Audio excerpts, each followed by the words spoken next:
और मैम ये एक टर्म चल रही है आजकल, marriage counselling, what is that? तो मैरिज काउंसलिंग भी again it is a very popular term these days.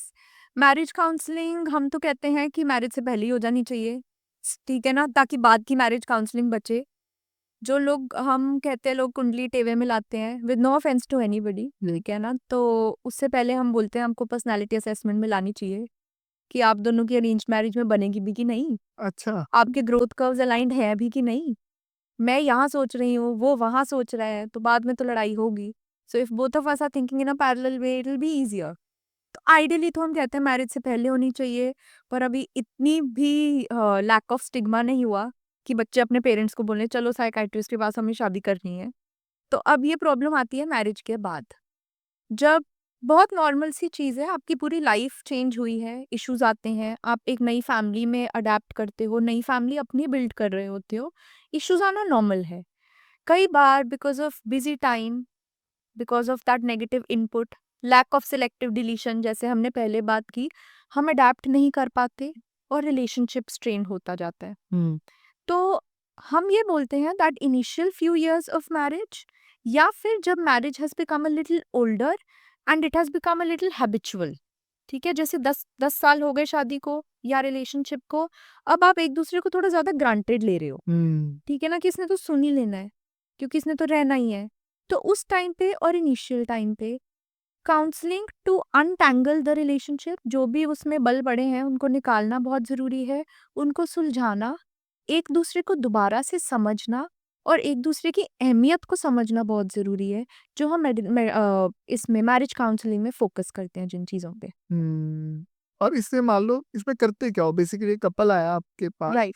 I think ये वाली, this is a real problem, I think this exist from centuries right. कि husband wife का तो चलता ही है, right. और चलता है एटीट्यूड वाला, मतलब इट इज समथिंग लाइक कि people are missing the beautiful things in their life. Absolutely. इसमें क्या करते हो मैरिज काउंसलिंग में? एक कपल आपके पास आया, देन सबसे पहले तो हम असेस करते हैं कि ये मैंने वो ये बोलेगा कि मेरे को मैरिज काउंसलिंग चाहिए ये तो कुछ लोग कहते भी हैं दैट हमें मैरिज काउंसलिंग की ज़रूरत है, कुछ लोग कहते हैं इसे ज़रूरत है, मतलब दोनों ऐसे करके कहते हैं इसे ज़रूरत है, इसे ज़रूरत है। तो कई बारी तो हम भी असेस करते हैं कि आपको ज़रूरत है भी कि नहीं, नहीं भी है, हाँ। क्योंकि जहाँ 4-5 बर्तन होंगे वहाँ आवाज़ तो आएगी।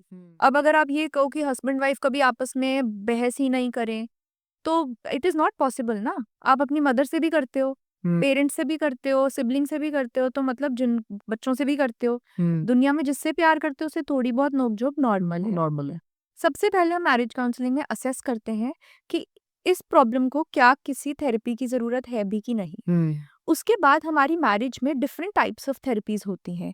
एक होती है इंटरपर्सनल थेरेपी, जिसमें आजकल न्यूक्लियर फैमिलीज बहुत कॉमन है, सिर्फ हस्बैंड वाइफ बच्चा ही रहते हैं। तो इंटरपर्सनल थेरेपी होती है जहाँ पे सिर्फ 2 लोगों का आपस में रिलेशनशिप खराब है। सो उस चीज़ को यू नो अंडरस्टैंड करके, एक्सेप्ट करके, मॉडिफिकेशन इन मेंटल वेज, ठीक है, and modification in a few habits, ये हम करवाते हैं उनसे, and then all of this is solved. Guided number of sessions होते हैं। So this is interpersonal therapy. Now intrapersonal therapy is another therapy जिसमें हम फुल फैमिली को इन्वॉल्व करते हैं। कई बारी आपस में कपल ठीक है, फैमिलीज के कारण आपस में दोनों में प्रॉब्लम्स हो रही हैं। अब अगर आप वो कहो इसकी मदर को बदल दे, वो कहो उसकी मदर को बदल दे, भाई तुम दोनों बदल नहीं पाए, मैं कैसे तुम दोनों की मदर को बदल दूं, ठीक है ना। So somehow we have to adapt, ठीक है, रहना भी उनके साथ है, करना भी है उनके लिए, बट एडजस्ट भी नहीं कर पा रहे हैं। सो कई बार just simple skills of patience develop करने होते हैं, कई बारी कुछ एक्चुअल कॉग्निटिव इश्यूज होते हैं, कई बारी वाकई ही ऐसे इश्यूज होते हैं जो सामने वाला अंडरस्टैंड नहीं कर पा रहा होता। तो ये जो डिफरेंट डायनामिक्स होते हैं, इसमें मैरिज काउंसलिंग की ज़रूरत होती है। एक थर्ड कॉन्सेप्ट जो आजकल बहुत कॉमन है is marriage counselling due to infertility. हाँ, वो इनफर्टिलिटी भी तो बहुत है ना। यस। लाइफस्टाइल ऐसा है ना, आजकल एजुकेशन लेट पूरी हो रही है, तो बच्चे लेट हो रहे हैं, या फिर डाइट के कारण, Right, मिक्सिंग के yeah. कारण, multiple reasons of infertility in main and women. तो बर्डन पड़ना शुरू हो जाता है ना कपल के ऊपर। सब कुछ ठीक है, बच्चा नहीं हो रहा, फैमिली का प्रेशर है, कई बारी फैमिली सपोर्टिव होती हैं, आपस में प्रेशर है। सो ये एक जो न्यू फॉर्म ऑफ काउंसलिंग है, मैरिज काउंसलिंग, जो हम देख रहे हैं पिछले 5-6 साल में इसका ट्रेंड है, is marriage counselling due to infertility, कि उस चीज़ का प्रेशर आपके रिलेशनशिप पे तो नहीं आए ना। ये तो आप दोनों इकट्ठे सह ही रहे हो। You are going through this emotionally, female is going through this physically as well. तो इस चीज़ का बर्डन आप दोनों के रिलेशनशिप पे नहीं आए।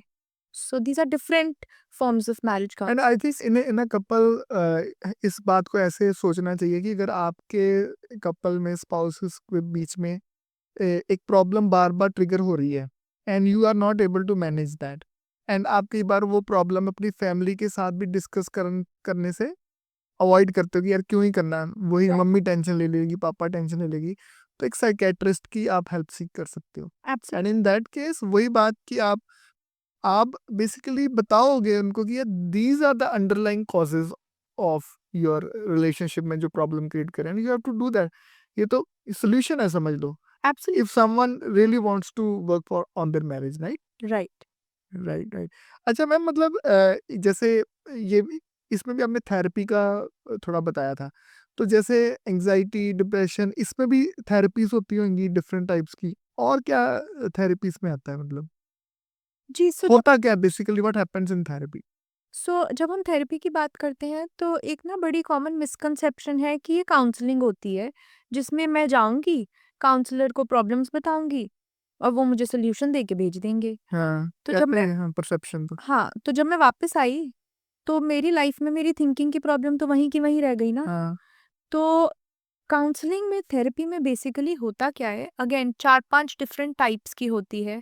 कॉमन नेम्स हैं, CBT cognitive behaviour therapy, DBT होती है, हिप्नोथेरेपी होती है, हिप्नोसिस जैसे ओके, होती है। ओके। सो ये 2-3 टाइप्स की जैसे थेरेपीज हैं। इनमें होता क्या है, सबसे पहले एज अ ह्यूमन बीइंग हम मेंटल रिफ्लेक्सेस को अंडरस्टैंड करते हैं। हम का मतलब थेरेपिस्ट एंड पेशेंट मिलके, ठीक है। मेंटल रिफ्लेक्स का मतलब क्या हुआ, अब जैसे अगर मेरे आगे कैंडल रखी है, मेरी आंख बंद भी है, अगर हाथ आगे आएगा तो मैं रिफ्लेक्स में हाथ को पीछे करूंगी, ये मेरी बॉडी का रिफ्लेक्स है। वैसे ही हमारी माइंड के भी रिफ्लेक्सेस बनते हैं डिफरेंट सिचुएशंस को डील करने के। तो सबसे पहले हम अंडरस्टैंड करते हैं कि कुछ हेल्दी है, कुछ अनहेल्दी रिफ्लेक्सेस क्या है जो मेरे माइंड ने कोपिंग बना रखी है। तो जब उनको हम अंडरस्टैंड करते हैं, फिर उनकी हम मॉडिफिकेशन उनको समझाते हैं इन अ पैसिव वे, एक्टिवली नहीं कि आप ऐसे कर लो, ठीक है, क्योंकि वो तो फिर डायरेक्शन होगी ना, वो तो सलाह हो गई, हाँ, ठीक है। That is not what we are doing.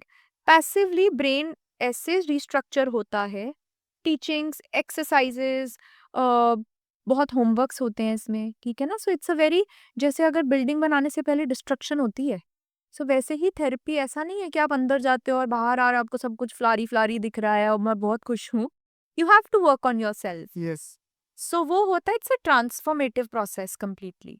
सो वो आप एड्रेस करते हो, उनको चेंज करते हो, and then you come out with newer reflexes, healthier reflexes to deal with the same old situations. So that is exactly what happens in therapy. तो ये 2-3 months का ऐसा चलता है, मतलब सेशंस यूजुअली? हर एक की हर एक की बॉडी डिफरेंट है, हाँ, ठीक है ना। 3 लोग सेम वेट के, तीनों ने वेट लूज करना है, तीनों का प्लान डिफरेंट। यस। सिमिलरली 3 लोग सेम प्रॉब्लम, थेरेपी, कुछ लोग 1 महीने में, हम एवरेज बोलते हैं 10 sittings okay, average, average, yes. ठीक है। कुछ लोग 3 सिटिंग्स, कुछ लोग 13 sittings. Depends on how receptive you are, how well you are doing your homework, yes. ठीक है ना। So both thing.